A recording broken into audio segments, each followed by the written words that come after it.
Good afternoon, everyone. This is John Reardon here with Goodfellow Realty. Thanks for joining me on the April spring seller season edition. This is the market update. If you've watched my other videos, it will be in similar format. If you have questions, feel free to reach out directly, call, text, or email me, and let's jump into the content for April.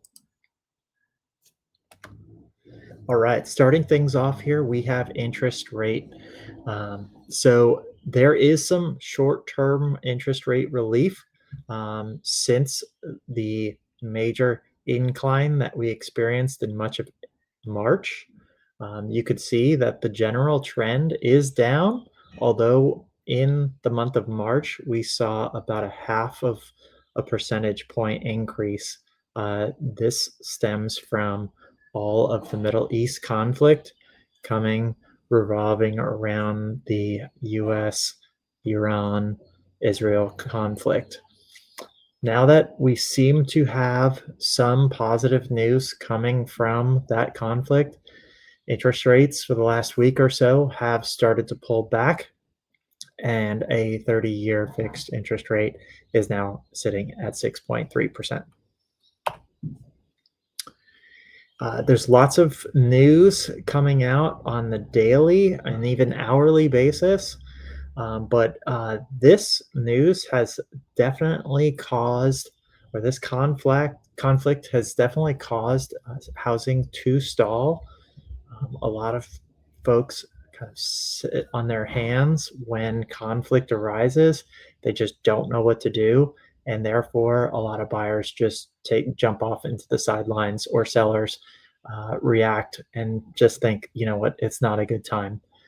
We do forget that housing is a necessary part of society, and regardless of what's happening in the economy, someone needs to live either in an apartment or home.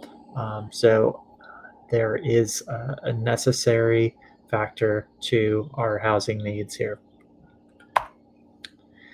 For the San Diego Market Action Index, this is a rating scale from 0 to 100, 100 being a very hot market and 0 being an extreme buyer's market. Right now, we're sitting for single family homes in San Diego at 53. Which is in the middle and slightly upper. So that's going to slightly favor sellers in the marketplace as of right now. We'll look at some historical trends to see how that has changed and evolved over time. I did want to cover for the condo market too. It's a kind of tale of two different stories, where we saw 53 out of 100 for single family homes. Here we're coming in at 36 out of 100 for the condo market. And so you might be questioning why the lower dip in condos. Well, there's a few reasons.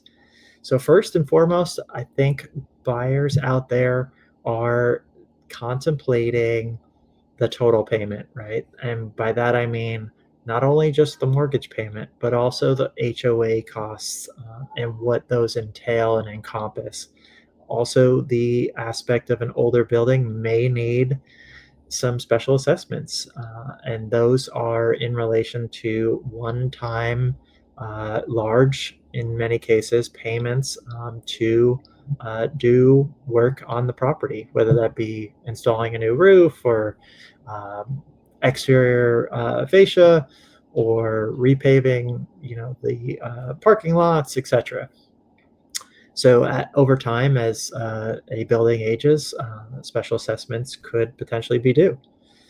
Also, you hear a lot on the news about the insurance crisis that we have in California. A lot of insurance providers have pulled out of our market completely and not provided homeowners insurance, along with fire and flood, etc. But just the rising costs of it all. I've heard numerous stories of folks having to renew their policy at significant increases over the last several years. So that's something that also comes to mind about added concern in the condo market, and for the greater part, single family as well. And thirdly, the slower appreciation and higher inventory. So just more selection out there it will start to drive the appreciation rates down, and they simply, usually in most cases, trail a single family appreciation rates.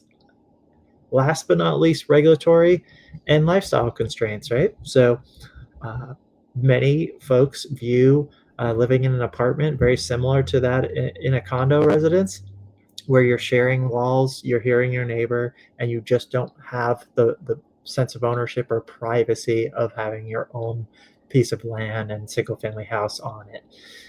And then with that comes just the regulatory items as well. You can't paint the exterior of your home pink if you showed desire, whereas you could in your single family house. But in a condo, you might have a lot of bylaws and CCNRs that would prohibit you from making changes to the exterior, or have rules about what you can and cannot do uh, on both inside your property and out. All right, shifting back over to the market action index, you could see that we have been in a slow downward trend, which would indicate that we are shifting more and more closer to a buyer's market. Although, if you're out there in the marketplace, it will likely still feel like there's a significant competition still. That's just simply due to how many buyers are out there and the buyer demand, and the fairly limited supply we still have on the marketplace. But that has been growing in the last couple months, but you can see the overall trend still remains. I want to call out this market segmentation as well. You'll notice that on the lower price point homes that were roughly about $830,000 or so, you could see that the time on market, or days on market rather, are coming in at 28 days. So very low still. That means that homes typically under $1 million are selling within a month. So if you are experiencing something different, likely your pricing strategy or presentation of the home is lacking or needs to be adjusted.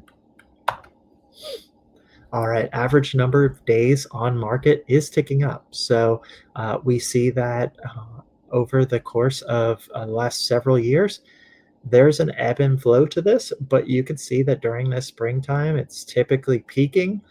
But that peak being at 82 days is coming in some cases, higher and higher each year for the last 2 consecutive years.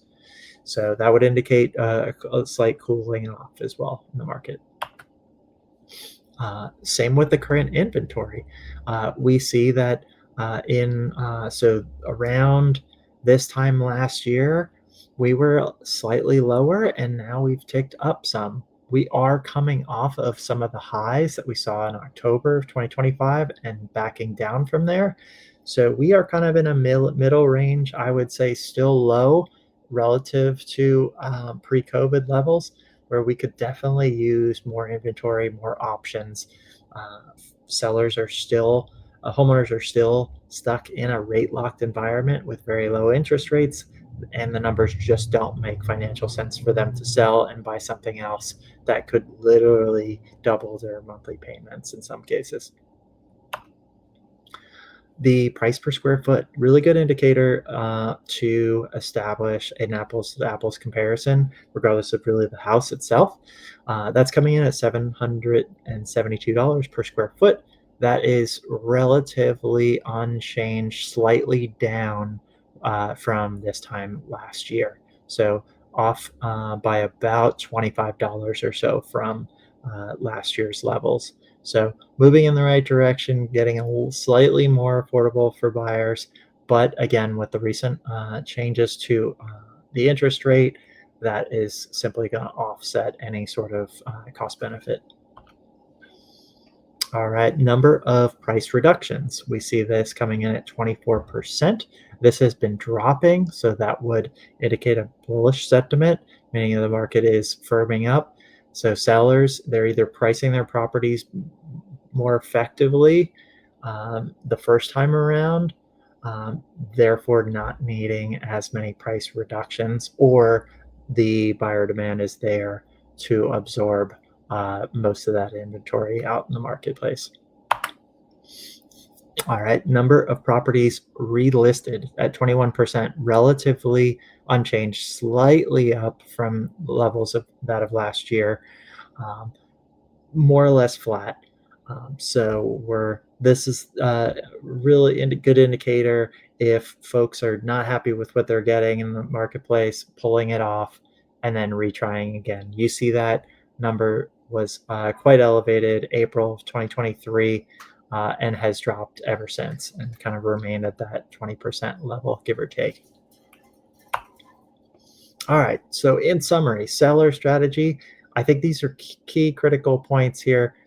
Start a slow start to a typically busy seller spring season, and that primarily has to do with the conflict in the Middle East, the sustained higher mortgage interest rates that we've been experiencing, although that's starting to shape up in a more positive fashion as we saw earlier. Seller advantage due to relatively limited single-family home inventory. I call that out specifically because, as we saw earlier, condos in a much different predicament. And then pricing will be very important as rates remains still high at the moment for buyers to really justify the higher payment and purchase price. For buyers, only really serious buyers are coming out right now, while rates still remain relatively elevated.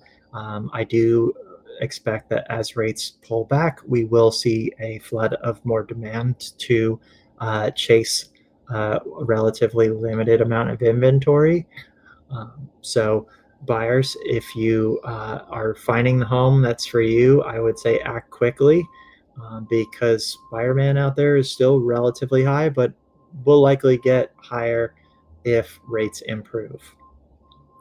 And the recent increase of mortgage rates take a pool of buyers out of the market, certainly. So as rates dip more and more, you're going to see added competition to the marketplace, and that will essentially make it much more difficult to find and win the winning bid for the home that you are seeking out to identify.